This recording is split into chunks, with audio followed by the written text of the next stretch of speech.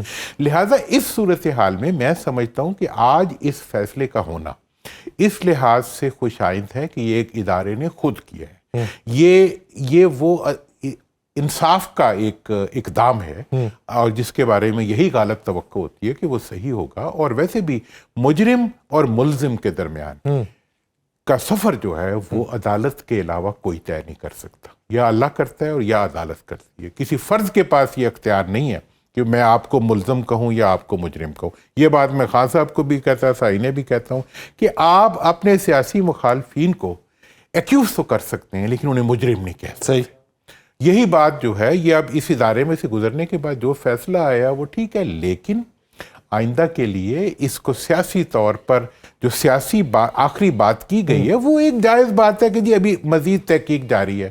اب اس کے اوپر نون والوں کا جو وزراء کے جو بیانات ہیں مجھے اس پہ آبجیکٹ. یعنی آپ یہ سمجھتے ہیں کہ اس کے اوپر کسی کو خدشات کا اظہار بھی نہیں کرنا اور کسی کو خوشی کے شادیانے جو ہیں وہ بھی نہیں بجانے چاہیے, احترام کرنا چاہیے عدالتی فیصلوں کا, اور پریڈکشنز نہیں کرنی چاہیے. کہتے ہیں جی اس سے مراد یہ ہے, یہ رکھا گیا ہے تو اب اس کے نتیجے میں فلاں بندہ جب یہ اس کا آرڈر آیا تھا 2 اس میں پیراگراف تھے تو ہمارے اکثر دوست کہتے ہیں جی پہلا پیرا چھوڑ دیں دوسرا پیرا پڑھیں. بھائی دوسرا پیرا کیوں پڑھوں پہلے کو چھوڑ کے؟ بھائی ایک اچھا کام ہو رہا ہے, ایک ادارہ اپنی ادارہ جاتی ذمہ داری ادا کر رہا ہے, اس کی عزت کرو, ختم. اور اس میں سے سیاست کیوں نکالتے ہو؟ نہ نکالو. اور میں یہ آپ کو اب اگلی بات بتا دوں کہ اگر یہ اکاؤنٹیبلٹی کا عمل جو ہے ایک بڑی پرابلم ہو گئی ہے کہ سول میں یہ عمل جو ہے یہ ختم ہو گیا. اب تو 28ویں اور 26ویں اور 27ویں ترمیم کے بعد تو بالکل عدالتوں کو ہر طریقے سے ختم کر دیا گیا. ایسی صورتحال میں اب احتساب کا جو بھائی ایک ڈی جی ISI کا وہ پہلے بھی ہوتے رہے ہیں لیکن یہ تو کہتے ہیں پہلی دفعہ ہوا. میں تو سمجھتا ہوں جرنیلوں کے احتساب جتنے ہوئے ہیں اتنے تو کبھی سیاستدانوں کے نہیں ہوئے. لیکن سر قید بامشقت کی سزا کا ہونا اور پھر گرفتار ہونا یہ کتنی روایات ہیں؟ دیکھیں جی یہ نہیں ہوگی روایت, وہ تو میں چیک کر کے بتا سکتا ہوں, ٹھیک ہے جی. تو روایات تو پڑھتی رہتی ہیں, غلطیاں ہوتی رہتی ہیں, روایات پڑھتی رہتی ہیں, ٹھیک ہے جی. ابھی یہ تو اچھی ایک روایت کا آپ پتہ دینا, یہ غلطی کی بات نہ کرے سر اس میں. کس کی؟ یہ والا جو فیصلہ آیا یہ تو ایک اچھی روایت والا. اچھا میں کہہ رہا ہوں اچھی ایگزیکٹلی میں یہی کہہ رہا ہوں کہ فیصلہ جو ہے وہ ایک روایت. ہم نے بری روایات کا تسلسل دیکھا تو ایک اچھی روایت ہے. اب میں تو یہ کہہ رہا ہوں کہ یہ روایت جو ہے آج پہ بھی اپلائی ہونی چاہیے, صحیح, اور سول پہ بھی اپلائی ہونی چاہیے. میں نے آج تک پاکستان کے اندر کسی بڑے ڈاکو کو سزا ملتے ہوئے نہیں دیکھی. میں 12 سال سپریم کورٹ میں بیٹھا رہا ہوں کہ سٹولن ایسٹ ریکوری کے لیے جو انٹرنیشنل فیسلٹیز ملی ہیں ان کو ان لوگوں کے بارے میں استعمال کیا جائے. مشرف صاحب کے دور میں SGS کو ٹیکنا کا فیصلہ جب ہونے لگا تو ہمارے سیاستدانوں کے بچانے کے لیے امریکہ محترم آ گیا اور اس میں سے NRO کے ذریعے ساروں کو نکال کے لے گیا. میں نے تو اپنی زندگی میں سیاستدانوں کو اور حکمرانوں کو اور بزنس مین حکمرانوں کو صرف اور صرف اپنی باہر جدادیں بناتے دیکھا ہے, باہر پیسے لے جاتے دیکھا ہے اور اس کے بعد ملک میں اقتدار کرتے دیکھا ہے. بس ان کی تو کبھی اکاؤنٹیبلٹی نہیں ہوئی. اور یہ ہمیں کہا جاتا ہے کہ یہ اکاؤنٹیبلٹی کوئی نہیں کر سکتا. اللہ کرے یہاں ہوئی ہے تو میں تو کہہ رہا ہوں آر کا ہائبرڈ نظام چل رہا ہے تو یہ ادھر بھی چلا جائے تھوڑی دیر کے تو ادھر جائے گا, ادھر کی اکاؤنٹیبلٹی کے لیے بھی چلا. اچھا ادھر جائے گا تو پھر آپ کی نظر میں صفایا کتنا ہوگا اور آپ کو باقی کیا دکھائی دے گا؟ دیکھیں مجھے تو یہ نظر آتا ہے بڑی انٹرسٹنگ چیزیں ہیں کہ میرٹ کے اوپر جب کچھ پلیسمنٹس ہوتی ہیں تو وہ توقع یہ کی جاتی ہے اس کے نتائج بھی میرٹ پہ آئیں گے. میرا تو یہ خیال ہے کہ اگر یہاں اکاؤنٹیبلٹی ہوئی ہے, میرا یہ مطالبہ ہوگا کہ جو ماضی کے حکمران ہیں اور حال کے جو حکمران ہیں ان کے جو رانگ ڈوئنگس ہیں ان کی جو بیونڈ دیئر مینس جو بشمول خان صاحب بشمول خان صاحب کو کون سا استثناء کہاں سے مل گیا کہ ان کی جو بیونڈ مینس جو ان کے ایسٹس ہیں ملک سے باہر صحیح. بلکہ میرا تو یہ مطالبہ چلا آ رہا ہے کہ جی جتنے لوگ ملک سے باہر پراپرٹیز رکھتے ہیں اور بزنس رکھتے ہیں ان کو پاکستان کی حکمرانی سے الگ کر دیا جانا چاہیے. ان کا کوئی رائٹ نہیں ہے کہ وہ پاکستان کے اندر حکمران, کیونکہ بزنس مین آ کے جب حکمران بنتا ہے تو ملک کا بزنس بیٹھ جاتا ہے, قرضوں کا بزنس اوپر چلا جاتا ہے, عوام کی جیب خالی ہو جاتی ہے, حکمرانوں کی جیب بڑھ جاتی ہے, ملک کی حیثیت ختم ہو جاتی ہے, غیر ملکی پراپرٹیوں کی حیثیت بڑھ جاتی ہے. لیکن سر یہاں پہ توضیحات کے طور پہ تو یہ بات کی جاتی ہے نا کہ اگر آپ کسی سرمایہ دار کو لے کے آئیں گے, کسی بڑے بزنس مین کو لے کے آئیں گے تو پاکستان کا بزنس گرو کرے گا. اگر آپ کسی ان پڑھ کو لے کے آئیں گے یا نا تجربہ کار کو لے کے آئیں گے تو بزنس گرو نہیں کرے گا. ہمیں تو توجہ یہی دی جاتی رہی ہمیشہ. وہ اس صورت میں نہیں کرے گا, اور اس صورت میں کرے گا اگر اسے خوف ہوگا تو, اگر اس کے لیے کوئی قانون ہی نہیں ہوگا, اگر اس کے لیے کوئی ضابطہ ہی نہیں ہوگا. آج تک مجھے کوئی جواز کوئی حکومت بتا دے کہ سوئس بینک کو ایک خط لکھا ہے آپ نے کہ ہمارے پاکستانیوں کے کیا کیا اثاثے آپ کے پاس ہے, جبکہ یو این بھی آپ کو اس کی اجازت دیتا ہے اور سوئس جو لاز ہیں وہ بھی اب آپ کو اجازت دیتے ہیں کہ آپ ڈیٹیل لے سکتے ہیں. 2012 سے سر ڈیٹیل ہی لے سکتے ہیں, پیسہ تو واپس نہیں دیں گے. وہ دیکھیں کیوں نہیں دیں گے, آپ ڈیٹیل تو لے لیں, ہمیں تو ٹھنڈ پڑے گی کہ پتہ تو چلے کیڑا کیڑا چور ہے. مطلب یہ ہے آپ اتنا بھی کرنے پہ تیار نہیں ہے. بھئی چور کو عزت تو نہ دو نا. مطلب یہ ہے کہ آپ نے یہ بھی فیصلہ کیا ہوا ہے کہ جی جو میں کہتا ہوں یہاں پہ مرغی چوری کرو پکڑے جاؤ, ہاتھی چوری کرو تو بچ جاؤ, ہاتھی پہ اوپر بیٹھ کے حکمران بن کے آ جاؤ. یہ یہاں کی ہمارا قانون ہے. تو اچھا انہوں نے ایک احتساب کی ایک روایت بنائی ہے اپنے ادارے کے اندر. اللہ کرے پاکستان کے باقی اداروں میں بھی یہ روایات. اچھا چلیں سر, رانی صاحب اسی بیچ میں ہمیں جوائن کر چکے ہیں پاکستان کے سینئر قانون دان احسن بھون صاحب. بھون صاحب بہت شکریہ آپ کے وقت کا. احسن بھون صاحب, محمد علی درانی صاحب ہیں. درانی صاحب کہتے ہیں کہ اس کو اسی پیرائے کے اندر دیکھنا چاہیے جو ادارے کا فیصلہ آیا ہے کہ ادارے نے ایک مثبت اقدام اٹھایا ہے, اس کو کسی سیاسی نقطۂ نظر کے ساتھ لنک نہیں کرنا چاہیے. آپ کیا سمجھتے ہیں کہ یہ جو کیس ہے اور اس کیس کا جو فیصلہ ہے اس کے اثرات سیاسی طور پہ بھی اثر انداز ہوں گے یا جو فیصلہ آنا تھا وہ آ چکا؟ میں یہ سمجھتا ہوں کہ اس کے اثرات سیاسی ہونے ہی نہیں چاہیے اور اس کو اسی نقطۂ نظر کے ساتھ دیکھنا چاہیے. میں درانی صاحب کی اس بات سے بالکل سہمت ہوں کہ یہ بات کہہ دینا کہ یہ اس کا سیاسی فیصلہ ہے, یہ بالکل ایسی بات نہیں ہے. چونکہ یہ ادارے نے اپنا ایک انٹرنل جو اکاؤنٹیبلٹی کا میکانزم ہے اس کے مطابق ایک پورا ٹرائل کیا. ٹرائل کے مطابق ہر شخص کو موقع دیا گیا کہ وہ کیا جائے, اپنا ڈیفینس پیش کر سکے, اور اس کے بعد ایویڈنس ریکارڈ کرنے کے بعد ادارے نے ایک ڈیسیژن دیا, اور اس کے بعد ادارے میں ہی ایک انٹرنلی ان کی رائٹ آف اپیل ہوتا ہے, اور اس رائٹ آف اپیل کے بعد آخری میرا خیال ہے جو فورم ہے ود ان آرمی ایکٹ وہ چیف آف آرمی اسٹاف آپ کہہ لیں ان کے پاس ہے, اور دیٹ از آل.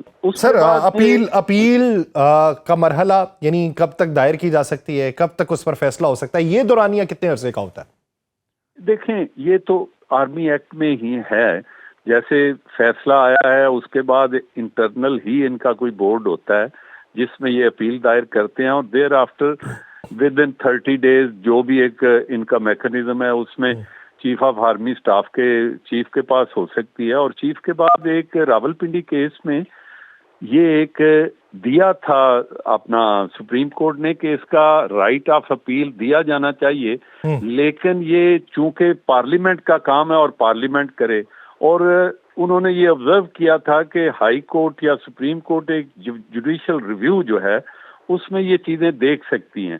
لیکن اسی پہ ہی ایک ججمنٹ پہلے وہ صدیقی صاحب تھے ہمارے جو کراچی والے چیف جسٹس, ان کے زمانے کی ایک ججمنٹ تھی جس میں ڈائسینٹنگ نوٹ بھی تھا, لیکن میجارٹی یہ تھا کہ یہ آرمی کے ایکٹ کے اندر جو میکانزم دیا گیا ہے اس کے مطابق ہی چیزیں چلنی چاہیے. اس لیے میں سمجھتا ہوں کہ یہ باقی چیزیں جو ہیں یہ بعد میں دیکھنے والی بات ہے. بہرحال ادارے کا جو عزت تکریم اور یہ پازیٹیو بات ہے, میں اس کو اپریشیٹ کرتا ہوں. بھون صاحب میں اس سے پہلے کہ دورانی صاحب پہ واپس جاؤں, دورانی صاحب کہتے ہیں خان کے مقدمے سے کوئی اس کا لنک شنک نہیں ہے, یہ جو خوشی منا رہے ہیں ان کی وجوہات کچھ اور ہو سکتی ہیں. آپ کیا سمجھتے ہیں کہ جس طریقے سے خان نے ماضی کے اندر یہ کہا تھا کہ وعدہ معاف گواہ بنایا جا سکتا ہے, فیصل وابڈا صاحب نے جس طریقے سے کل پرسوں بات یہ کر دی کہ انہوں نے کہا جی وعدہ معاف گواہ بنیں گے, اس کے تو اثرات پڑیں گے, تو آپ کیا سمجھتے ہیں کہ کیا اس کے ڈاٹ لنک ہو سکتے ہیں یا اس کو صرف اسی پیرائے میں دیکھا جانا چاہیے جس پیرائے میں یہ فیصلہ ہے؟ میں عرض کروں, جی یہ جو بار بار باتیں کی جاتی ہیں نا کہ اس کو اس پیرائے میں سمجھتا ہوں اسی پیرائے میں دیکھنا چاہیے جس پیرائے میں یہ کیس ٹرائی ہوا ہے. اس میں اوریجنلی ایک پرائیویٹ سیول آدمی کی کمپلینٹ ہے جس پہ سپریم کورٹ آف پاکستان نے جسٹس قاضی فائز عیسیٰ صاحب کے بینچ نے ڈائریکشن دی کہ اس کو انویسٹیگیٹ کیا جائے. یہ ٹاپ سٹی والے کیس میں اس میں ایویڈنس ہوئی, باقی چیزیں جو ہیں وہ انٹرنلی ان کے, لیکن کل ایک جو سٹیٹمنٹ خاص طور پہ جو ISPR نے دی وہ بھی بڑی دیکھنے والی بات ہے, جس میں انہوں نے کہا کہ باقی سارے کیس جو ہیں وہ جہاں جہاں ہیں پولیٹیکل فورم پہ وہ چل رہے ہیں, صرف ایک کیس ہمارے پاس ہے اور جس میں جنرل فیض حمید یا ان کے کچھ اور لوگ جنہوں نے کسی بھی حوالے سے کوئی انٹرنلی اپنے کوڈ آف کنڈکٹ کی وائلیشن کی ہے اور انہوں نے وہ ایک انتشار کا لفظ انہوں نے استعمال کیا. اگر اینٹی اسٹیٹ کوئی ایکٹیویٹی کا ایک آدھ کیس ہے تو وہ سیپریٹلی دیٹ ول بی ڈیٹ. لیکن ایک بات میں بڑی خاص طور پہ کہنا چاہتا ہوں کہ اس کیس کے فیصلے کے بعد میں سمجھتا ہوں کہ بیوروکریسی, انتظامیہ اور باقی کچھ لوگ جو گورنمنٹ کے عہدوں کی آڑ میں یہ سارا کچھ کرتے ہیں ان کے لیے ایک میسج ہے کہ جب ایک 3 اسٹار جنرل جو ہے اس کو اپنے ہی جو ایک فورم ہے انہوں نے ٹرائی کر کے سزا بھی دی ہے, اس کی پراپرٹی بھی کے حوالے سے بھی آبزرویشن دی ہیں, تو یہ ان لوگوں کے لیے میسج ہے جن کے بارے میں یہ ٹی وی پہ آتا رہا. اس یہاں تک نہیں رکنا چاہیے, یہ آگے بھی بڑھنا چاہیے اور یہ تمام اداروں کو دیکھنا چاہیے اسے پازیٹیولی, تمام اداروں کو پازیٹیولی اس کو دیکھنا چاہیے. بہت شکریہ احسن بھون صاحب اس حوالے سے اپنا وقت دینے کے لیے. درانی صاحب کیا سمجھتے ہیں پھر کہ اگر اس کو اس پیرائے کے اندر دیکھا جائے کہ بین الاقوامی منظرنامہ ہے اور اس میں گزشتہ 2 سال سے آوازیں اٹھتی رہیں مختلف مواقعوں کے اوپر, مختلف لوگوں کی طرف سے یا مختلف حکومتوں کی طرف سے یا ان کی کسی لابنگ کی طرف سے, کہ پاکستان میں پولیٹیکل وکٹمائزیشن ہوئی ہے جس کی وجہ سے خان صاحب جو ہیں یہ ادھر ہیں اور پولیٹیکل وکٹمائزیشن کرنے والے ادارہ ہیں. اب اس فیصلے سے کیا وہ جو ایک ہوا بنا ہوا ہے اس کو بیلنس بھی کیا گیا ہے, وہ ذرا نیریٹو تھوڑا سا کم ہوگا یا نہیں ہوگا؟ دیکھیں میں تو یہ بنیادی طور پہ یہ سمجھتا ہوں کہ آپ کو جب بھی انصاف کرنا ہو تو اکراس دی بورڈ کرنا چاہیے. اگر آج کی کوئی شکایات ہیں تو ان کو بھی ایڈریس ہونا چاہیے, اگر ماضی کی شکایات ایڈریس ہو رہی ہیں تو آج کی بھی ہونی چاہیے. تو یہ تو ہمارے وہ ویسے ہے نا کہ پہلے ماضی کے کیسز نمٹ لیں, پھر جو مستقبل کے ہیں وہ اگلے والے نمٹ لیں گے. میرا یہ ماننا ہے کہ پاکستان میں حقیقی اکاؤنٹیبلٹی اس دن شروع ہوگی جب آج سے ہوگی. اچھا, جب میرے ہوتے ہوئے میرا ملک کا مجرم پکڑا جائے گا تو اس وقت میرا قد بڑا ہوگا. ہمارے تو یہ کہتے ہیں نہیں آج کو چھوڑیں, 2013 کو دیکھیں, 2018 اور میں ابھی دیکھیں نا جی, ابھی آپ کہتے ہیں کہ جی میاں صاحب آئے, انہوں نے مہربانی کی, بڑا خطاب کیا, انہوں نے کہا جی ججوں کو بھی سزا ہونی چاہیے. کون سے جج کو پکڑو گے سجاد علی شاہ سے لے کے اب تک, جن کے سپریم کورٹ پہ حملے کیے ہوئے ہیں, ان کو کب پکڑو گے؟ تو مطلب یہ ہے کہ ہم تو وی ہیو گٹس کہ ہم کچھ بھی کہہ سکتے ہیں, وی ہیو گٹس کہ ہم کچھ بھی مانگ سکتے ہیں, ہم کوئی بھی ایسی بات کر سکتے ہیں جو مطلب ابھی جی یہ تو باہر تو جی سیاہ اندھیرا ہے, 12 بجے کے وقت بھی ہو سکتا ہے. تو مطلب یہ ہے کہ یوں نہ کریں. میں ججز کے بارے میں تو میرے تو اپنی بہت ریزرویشنز ہیں. میں 12 سال کورٹ میں دھکے کھاتا رہا ہوں. ایک دفعہ جو ہے کوئی مجھے وہ نہیں مل سکی داد, میرے ملک کا کیس تھا, میرا تو نہیں تھا. تو میں یہ سمجھتا ہوں کہ, اور وہی ججز ہیں جن پہ وہ اعتراض بھی کرتے ہیں, لیکن میں یہ سمجھتا ہوں کہ یہ راستہ نہیں ہے کہ آپ اپنے اختیار کو استعمال کریں اپنی مرضی کی اکاؤنٹیبلٹی کے لیے. اختیار کو استعمال ہونا چاہیے عوام اور ملک کے مفاد کی اکاؤنٹیبلٹی کے لیے. مجھے بھئی وزیر اعظموں کو ہٹایا عدالتوں نے, ٹھیک ہے, کس کے کہنے پہ ہٹایا ہے بھائی؟ اور وزیر اعظم کو کون کون سے میاں صاحب کے کیس بتاؤں، کس کس کیس میں فون کر کر کے کس نے فیصلے لکھوائے ہوئے ہیں؟ کہاں آپ میں گٹس ہے؟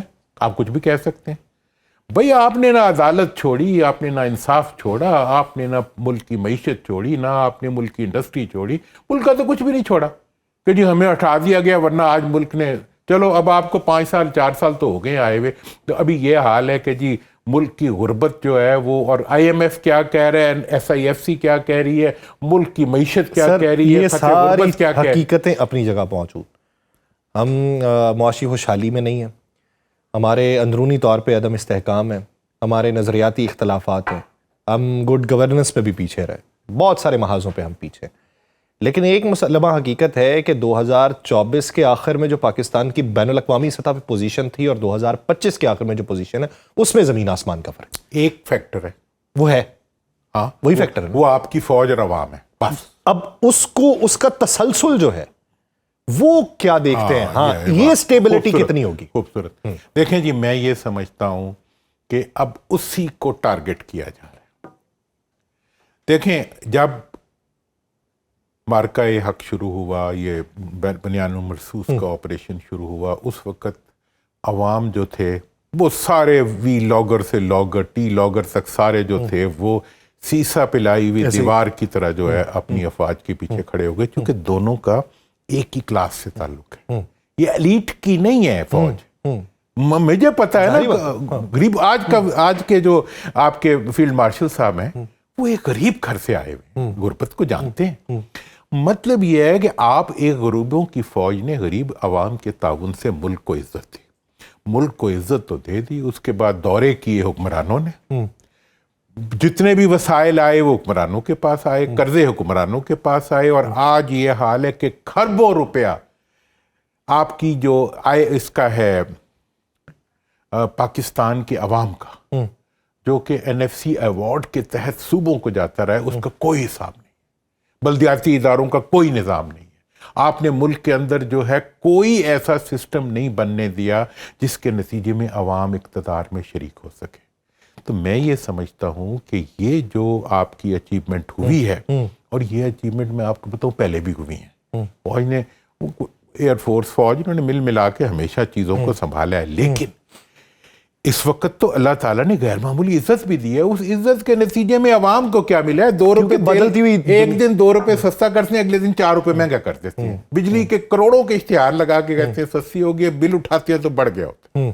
مطلب بھائی آپ کی جو IMF کہتا ہے کہ یار آپ کی اتنی GDP ہو سکتی تھی، آپ سر وہی سر مجھے بریک پہ جانا ہے، نسخہ کیمیا کیا ہے ون لائنر؟ اگر وہ دیکھیں جی، ون لائنر تو ایک ہی ہے کہ آپ نے اس ملک کو، میرا تو ایک مطالبہ ہے، 2 غلافتوں سے اس ملک کو پاک کر دیں۔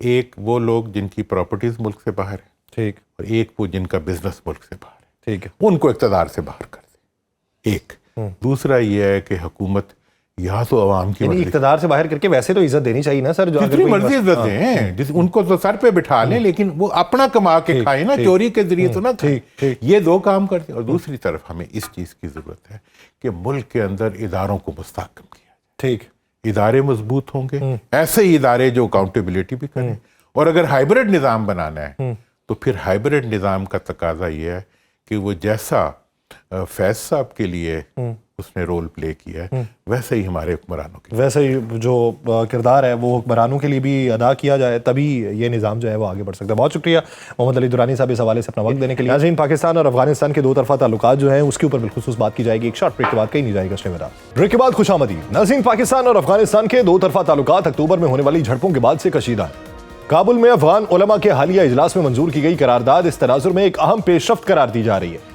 اس قرارداد کے مطابق کسی بھی افغان شہری کو بیرون ملک عسکری کارروائیوں میں حصہ لینے کی اجازت نہیں ہوگی، جبکہ بیرونی جارحیت کی صورت میں دفاع کو مقدس فریضہ قرار دیا گیا۔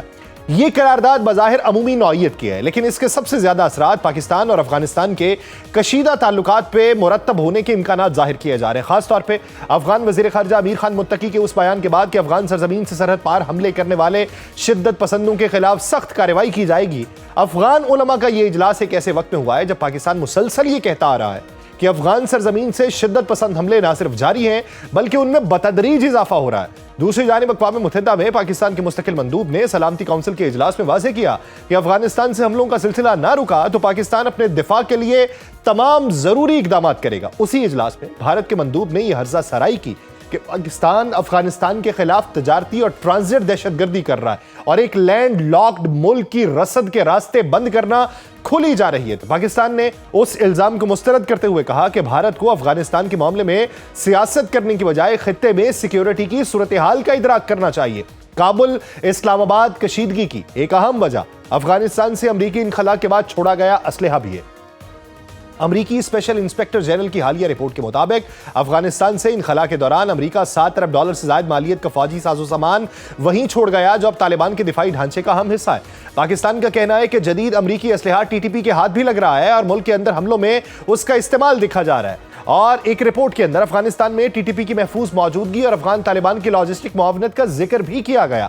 طالبان حکومت ان الزامات کی تردید کرتے ہوئے یہ موقف پیش کرتی ہے کہ دہشت گردی پاکستان کا اندرونی مسئلہ ہے اور حالیہ سرحدی جھڑپوں میں طالبان نے زیادہ تر ہلکے ہتھیار استعمال کیے، لیکن ماہرین کے مطابق امریکی ہتھیاروں کی بڑی تعداد خصوصاً لائٹ مشین گنز اور جدید رائفلز ان کے پاس موجود ہے۔ مجموعی طور پہ خطہ اس وقت ایک ایسے دوراہے پہ کھڑا ہے جہاں کابل کے علماء کی قرارداد اور افغان وزیر خارجہ کے بیان کا ایک علامتی پیش رفت کا منظرنامہ ہے، لیکن پاکستان، افغانستان اور خطے کی بدلتی سیاست میں اصل سوال یہی ہے کہ کیا یہ بیانات اور یہ قراردادیں زمینی حقائق پر کوئی بامعنی اثر ڈال سکیں گی یا نہیں ڈال سکیں گی؟ اسی منظرنامے میں بات کریں گے۔ ہمیں جوائن کیا ہے دفاعی تجزیہ کار کموڈور ریٹائرڈ خالد چشتی صاحب نے۔ چشتی صاحب بہت شکریہ آپ کے وقت کا۔ سر، افغان علماء کی جو قرارداد ہے کیا یہ واقعی کابل کی پالیسی میں کسی عملی تبدیلی کا اشارہ ہے یا پھر ہم یہ سمجھ سکتے ہیں کہ صرف علامتی نوعیت کی باتیں؟ جی، یہ بہت شکریہ یار صاحب، آپ نے انوائٹ کیا۔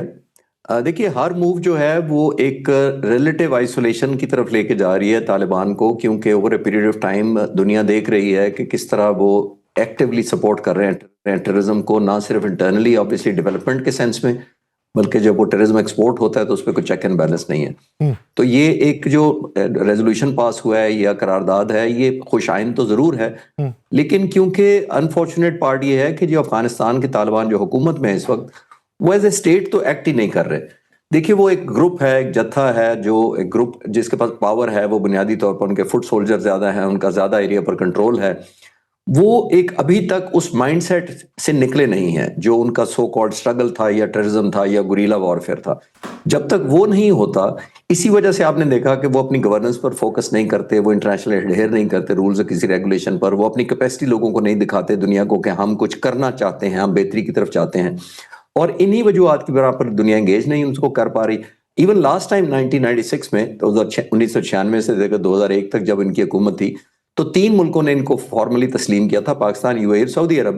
اس دفعہ تینوں نے تسلیم نہیں کیا، تو کچھ تو ان کو سوچنا چاہیے کہ کون سی ایسی بات ہے جو اس دفعہ گورننس میں ہے یا رولز ہے یا یونائٹڈ نیشنز کے ہم یا گڈ نیبرہڈ کا ہم کوئی قانون فالو نہیں کر رہے۔ تو جیسے میں نے عرض کیا، وہ اسٹیٹ کی طرح بہیو نہیں کر رہے، تو یہ ٹیکٹیکلی تو وہ نہیں چینج ہوں گے، لیکن ایموشنل یا ایک ڈپلومیٹک کہہ لیں، ایک تھوڑا سا ان پر انفلوئنس آئے گا تو اس میں بہتری آ سکتی ہے۔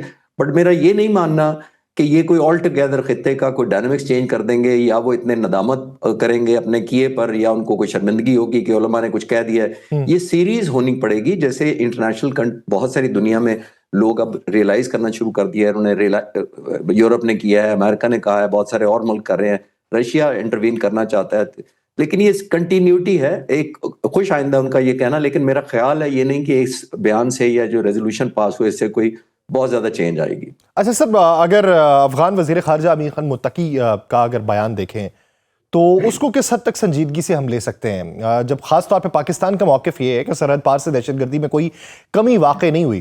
کیا وہ اپنی ایک خارجہ پالیسی ترتیب دینا چاہتے ہیں جس میں دنیا کو بتانا چاہتے ہیں کہ ہم بڑے متحد ہیں، ہم بڑے منظم ہیں اور ہم ان کارروائیوں کی اجازت نہیں دے رہے؟ دیکھیے یاسر، یہ جو ملا متقی ہیں ان کا بیک گراؤنڈ دیکھیے، یہ 9 سال کے جب تھے تو پاکستان آ گئے تھے ہجرت کر کے وہاں، کیونکہ اتنی ٹربل تھی ان کے ایریاز میں۔ 6 تو حکومتیں بدلی، آلموسٹ 73 سے لے کے 79 تک ان میں اتنی انریسٹ تھی، تو 9 سال کی عمر تک یہ جوان ہونے تک پاکستان میں رہے۔ جب بڑے ہوئے تو جا کر کلچر اور انفارمیشن کے منسٹر بنے تھے، جو طالبان کی پہلی حکومت تھی 96 سے لے کر 2001 تک۔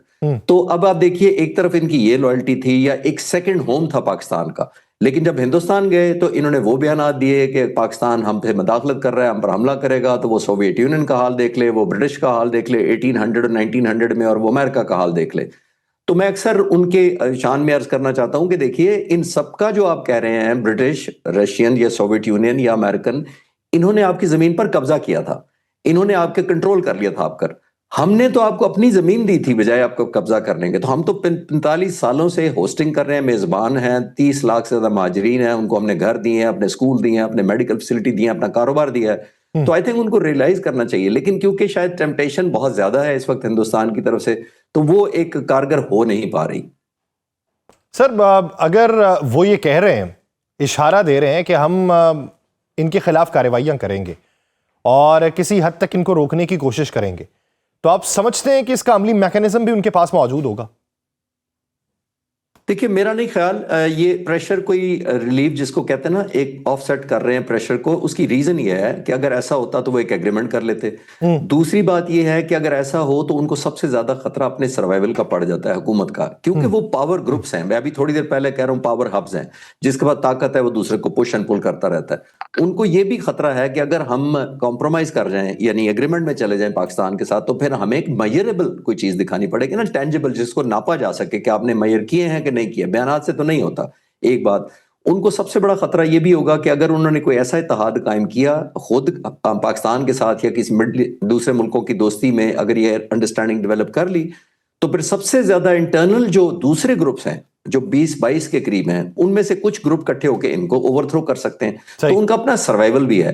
جہاں تک بیان ہے بہت پازیٹیو ہے, ہونا چاہیے, ہم تو خواہش مند ہیں, اور میں تو ڈے ون سے ہر میڈیا ٹاک میں یہی کہتا ہوں کہ دیکھیے ہمارا یہ obligatory ہم نے ایکشن کیا ہے, ہم نے جو اسٹرائکس کی ہیں وہ نہ چاہتے ہوئے کی ہیں, ہم بائی چوائس نہیں کر رہے تھے, کیونکہ ہم چاہیں گے ہی نہیں کہ ہم ایسٹرن سائڈ پر ایک طرف ہم انگیج ہیں اور ویسٹرن سائڈ پر خود انگیج کر لیں, تو ایسا تو ہم نہیں چاہیں گے. لیکن ہم نے یہ نیو نارمل بھی نہیں بننے دینا تھا. سینکڑوں جنازے اٹھائے پچھلے 4-5 اپنے سالوں میں, کتنی دہشت گردی بڑھی ہے, تو ہم نے وہ میسج دینا بھی ضرورت تھا. یہ ویسے سب کچھ خوش آئندہ ہے, لیکن دیکھنا پڑے گا کہ یہ مٹیریلائز ہوتا ہے اور اس کی شکل کیا ہے. ایکشنیبل انہوں نے یہ اناؤنسمنٹ کی ہے, یا صرف ہمیں جیسے کہتے ہیں کہ ایک دنیا میں کیونکہ ریلیٹیولی آئسولیٹ ہو رہے ہیں, ایک پریشر بلڈ ہو رہا ہے, تو انہوں نے اپنے آپ کو ایک ریسپانسبل اسٹیٹ بتانے کی کوشش کی. اچھا سر, آپ نے جب دیگر آپشنز کی, پاکستان کو چھوڑ کے دیگر آپشنز کو اویل اگر کرنا چاہیں, بھارتی مندوب ہے وہ تجارتی اور ٹرانزٹ دہشت گردی کی بات کرتے ہیں اور اس کا الزام پاکستان پہ لگاتے ہیں. اب جب یہ دوسرے آپشنز اویل کر رہے ہیں اور پاکستان کی طرف توجہ نہیں دے رہے, یا پاکستان کے جو مقاصد ہیں, پاکستان کی جو سفارشات ہیں یا تحفظات ہیں, ان کو دور کرنے کی بات نہیں کرتے, تو کیا پھر بھی ہمارے اوپر اقتصادی اور جو اس کی لینڈ لاک پوزیشن ہے اس کو دیکھتے ہوئے کوئی اخلاقی فرض بنتا ہے, یا پھر وہ اخلاقی فرض ختم ہو جاتا ہے یہ ساری صورتحال؟ دیکھیے اخلاقی فرض تو ہم اتنے سالوں سے پورا کر رہے ہیں. جو پچھلے سوال کے جواب میں نے کہا, ابھی بھی جب یہ ہم نے بند نہیں کی تھی سرحد, تو آپ ڈیٹا نکال لیں 20 سے 30 ہزار گاڑیاں افغانستان سے اور پاکستان کے درمیان ٹریول کرتی ہیں روزانہ کی بنیاد پر. اب آپ دیکھیے یہ کسی ملک کے بارڈر پہ چیک کریں اتنا ہوتا ہے, ایسا نہیں ہوتا. یہ تو آلموسٹ ہمارا ان کے لیے یہ سیکنڈ ہوم تھا, یعنی ایگریکلچر پہ ہمارے لیے ہمارے پاس ڈیپینڈنٹ تھے, ٹیکسٹائل, میڈیسن, ٹیکنالوجی, کون سی چیز نہیں تھی جو پاکستان نہیں سپلائی کر رہا تھا. آلموسٹ 60 to 70% ٹریڈ ان کا ہمارے پہ ڈیپینڈنٹ ہے. تو ہم نے تو بہت لحاظ کیا. ہم جب بھی کرتے ہیں اسٹرائکس تو ہم نے کی نہیں تھی کبھی. جب بھی ہمیں ان سے گلا ہوتا ہے یا ہم ان کی امیگریشن سخت کر دیتے ہیں, ہم کہتے ہیں جی افغان جو یہاں رہ رہے ہیں مہاجرین, ہم ان کو نکال دیں گے اور بارڈر پر سختی کر دیں گے. یہ پہلی دفعہ ہم نے پروہیبٹیو اسٹرائک امپوز کی ہیں, اور وہ بھی میں اکثر بات کرتا ہوں کہ ہم نے انفارچونیٹلی 2016 تک تو ویزا ہی انفورس نہیں کیا ہوا تھا, یعنی کوئی فارمل پاسپورٹ کی کوئی ویلیڈیٹی نہیں تھی 2016 سے پہلے تک, اور میں 9 سال پرانی باتیں کر رہا ہوں. تو ہم نے تو اوور دا ایئرز اتنا لحاظ کیا ہے کہ ہم نے تو آپ کو 20 سے 30 ہزار گاڑیاں آنے دیتے ہیں, 60 سے 70% آپ کا ٹریڈ ہمارے ساتھ تھا, ویزا ریسٹرکشن کی کوئی پابندی نہیں تھی, آپ پرمٹ شرمٹ لے کے ٹریڈ آف کرتے تھے. تو اتنا زیادہ کون سے ملک نے, جو نیبرہڈ کا کوئی بھی ملک ہو جس نے ٹربلسم اس دور میں اس کے ساتھ انگیج کیا ہو, افغانستان کسی نے کیا ہے, ایران نے یا ناردرن الائنس کی جتنی یا نارتھ کی طرف جتنی اسٹیٹ ہے سینٹرل ایشین, کسی نے بھی نہیں کیا. تو ہم تو پہلے ہی آؤٹ آف دا وے کر چکے ہیں, اینڈ آئی ہوپ ان کو یاد رکھنا چاہیے اور اللہ کرے کہ ان کو یہ گڈ سینس پریویل کرے. لیکن جیسے میں نے کہا کہ ہم ایک چیز, آخری بات اس پہ موسٹ امپورٹنٹ ہے یاسر صاحب, کہ ہمیں افغانستان کے لوگوں کو یہ ضرور ریئلائز کرانا چاہیے کہ جتنا ٹریڈ سسپینڈڈ ہے, اگر ان کو دوائیاں نہیں پہنچ رہی, خوراک ٹائم پہ نہیں پہنچ رہی, تو ہمارا کیا نہیں ہے, یہ ان کی حکومت کی پالیسیاں ایسی ہیں جس کی وجہ سے ان کو یہ جس کو کہتے ہیں ہارڈ شپ یا ٹف ٹائم فیس کرنا پڑ رہا ہے. اچھا آپ کیا سمجھتے ہیں، ایک تو آپ نے کہا کہ یہ بین الاقوامی قبولیت ہے جس کی وجہ سے انہیں تھوڑا سا سرنڈر کرنا پڑ رہا ہے، کیا اس میں وہ عنصر نہیں ہے کہ جہاں پہ آپ پاکستان کے آپشن کو سیکنڈ پہ رکھیں یا پاکستان کے آپشن کو بند کر دیں اور آپ بھارت کی طرف رجوع کریں، وہ چابہار کا آپشن آپ کو دے، چابہار کے آپشن میں آپ کو ٹریولنگ زیادہ پڑے، آپ کو فریٹ چارجز زیادہ پڑے، اور پھر آپ کو یہ معلوم پڑے اس تجربے کے بعد کہ نہیں یہ ہمارے لیے پائیدار راستہ نہیں ہو سکتا، اس کے بعد جا کے آپ تھوڑا سا ڈاؤن ہوئے ہو، کیا یہ فیکٹر ہو سکتا ہے یا پھر فیکٹر وہی ہے جو آپ پہلے ڈسکس کر چکے ہیں؟ یہ ڈیفینیٹلی فیکٹر ہے. دیکھیے 60-70% کو جو پاکستان سے ڈائریکٹ آپ جسٹ کراس اوور 20-30 ہزار گاڑیاں جو میں کہہ رہا ہوں روزانہ جاتی ہیں، اس کی نسبت آپ نوز کریں کہ اگر سمندر کا راستہ استعمال کرتے چابہار استعمال ہوتا ہے. چابہار تو آلموسٹ امریکن نے ابھی خالی کرا لیا تھا انڈیا سے جب یہ سارا کانفلکٹ ہوا تھا ایران اسرائیل کا. وہ خالی کرانے کے بعد ان کو انڈیا کو 6 مہینے ایکسٹینشن ملی ہے چابہار پر کام کرنے کی. وہ ظاہر ہے ہمیں فیور نہیں کر رہی، اور وہی ان کو شاید گمان ہے کہ یا وہم ہے یا خوش فہمی ہے کہ کیونکہ انڈیا کو ابھی یہ ایک پورٹ ملی ہوئی ہے جس پر وہ کام کر رہے ہیں، اور انڈیا ہی یہ پریشر ڈال رہا ہے ان پر کہ اگر آپ کو نہیں ادھر سے ٹریڈ تو ہم چابہار سے دیں گے. چابہار بھی اس لیول کا آپریشنل نہیں ہے، پھر آپ نے ایران کے اندر سے گزرنا ہے، اتنا بھی آسان نہیں ہے، اور بہت مہنگا پڑے گا یہ ٹریڈ. جتنا پاکستان سے گاڑیاں جس کا میں کہہ رہا ہوں کہ روزانہ کی بنیاد پر آتی جاتی ہیں، وہ کہیں زیادہ سپلائی ایشورڈ ہے، اکنامیکل ہے، ٹائم سیونگ ہے. جبکہ ادھر سے جب جائیں گے تو آپ خود بھی دیکھ لگتے ہیں وہ روٹ اتنا لمبا پڑتا ہے، مہنگا پڑتا ہے، ٹرسٹڈ بھی نہیں ہے. اور پھر جیسے میں نے کہا اس میں ایران کا کانسیپٹ بھی ہونا ضروری ہے، امریکہ بھی شاید پسند کرے یا نہ کرے، بہت سارے ایلیمنٹ ہوں گے. لیکن آبویسلی انڈیا تو اپنا کارڈ کھیل رہا ہے اور وہ اس کو شور کرا رہا ہے کہ مسئلہ ہی کوئی نہیں ہے، ہم آپ کو کمپنسیشن کر دیں گے. تو سر ایک آخری سوال، آپ سمجھتے ہیں کہ افغانستان کے معاملے میں ایک گارنٹر کا ہونا ضروری ہے؟ بہت ضروری ہے. اس کی وجہ سے یہ ہے کہ پہلے ہم نے قطر کو اور ترکیے کو ڈالا تھا، دونوں کے انفلوئنس ضرور ہیں طالبان پر، یہ بھی ہم دیکھیے، وہ صرف ہماری دوستی میں نہیں ان کا انفلوئنس بھی ہے. اچھے سینس میں اس کو استعمال کریں تو ظاہر ہے وہ گارنٹیر بن سکتے ہیں. لیکن میرا خیال یہ ہے کہ ہمیں اب بڑھانا چاہیے یہ سرکل آف فرینڈز، جس کا مطلب یہ ہے کہ پہلے ہم 2 دوستوں کے ساتھ چلے گئے تھے، دنیا شاید اس طرح تکلیف محسوس نہیں کرتی. امریکہ میں 2 سولجرز پر حملہ ہوا تو امریکنز کو لگا کہ اچھا افغانی جب اس طرح کی دہشت گردی ہوتی ہے. ابھی ہمیں، میرا ماننا یہ ہے، ہمیں کوشش یہ کرنی چاہیے ڈپلومیٹک فرنٹ پر پوری زور لگانا چاہیے، اور رشیا کو، چائنا کو، سعودی عرب کو، ان ملکوں کو بھی ڈالنا چاہیے. ایک تو بہتر آپ ڈپلومیٹک آئسولیشن کریں گے. ہماری آلریڈی ایک اسینڈنسی بنی ہوئی ہے ان ملکوں کے، اور لوگوں نے ریلائز کیا ہے کہ پاکستان نے انڈیا کے خلاف مئی میں بھی بڑا کچھ کہا تھا کہ ہم تعاون کرنے کو تیار ہیں، ہم جنگ نہیں چاہتے. ان کو بھی یہی کہہ رہے ہیں. اور میں آپ کو اشور کرا رہا ہوں کہ جتنی سٹرائکس ہوئی تھی ابھی کچھ ہفتے پہلے، وہ کمپلسریلی ایک آبلیگیشن تھی. یہ نہیں تھا کہ ہم نے کوئی انجوائے کیا تھا یا کوئی سیلیبریٹ کیا تھا وکٹری کو، یا سکسیس ریٹ پر ہم خوش تھے.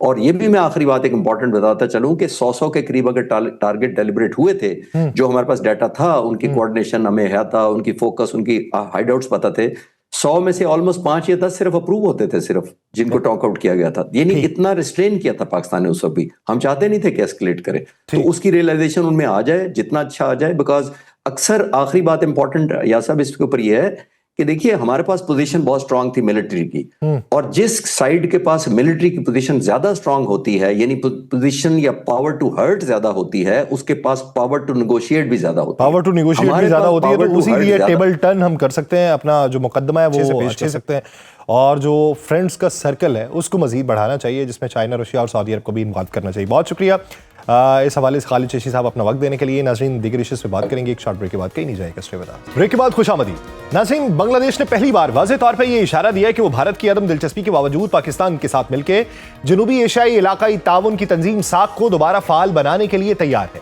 ڈھاکہ کی قیادت کا یہ موقف خطے کی سیاست میں ایک اہم موڑ تصور کیا جا رہا ہے، کیونکہ اب تک یہ خیال غالب تھا کہ بھارت کے بغیر کوئی علاقائی اتحاد ممکن نہیں. بنگلہ دیش کے مشیر خارجہ توحید حسین نے کہا کہ اسٹریٹجک اعتبار سے پاکستان کے ساتھ علاقائی بلاک میں شمولیت بنگلہ دیش کے لیے ممکن ہے. اور ان کا یہ بیان ڈیپٹی وزیر اعظم و وزیر خارجہ اسحاق ڈار کے اس حالیہ تبصرے کے پس منظر میں ہے جس میں انہوں نے کہا تھا کہ پاکستان، چین اور بنگلہ دیش پہ مشتمل علاقائی بلاک بنانے کے حوالے سے ابتدائی پیش رفت شروع ہو چکی ہے. نیا علاقائی بلاک یا سارک کو فعال بنانے کے اشارے گزشتہ چند ماہ میں دونوں ممالک کے درمیان ہونے والے اعلیٰ متعدد ملاقاتوں کے درمیان طے پائے.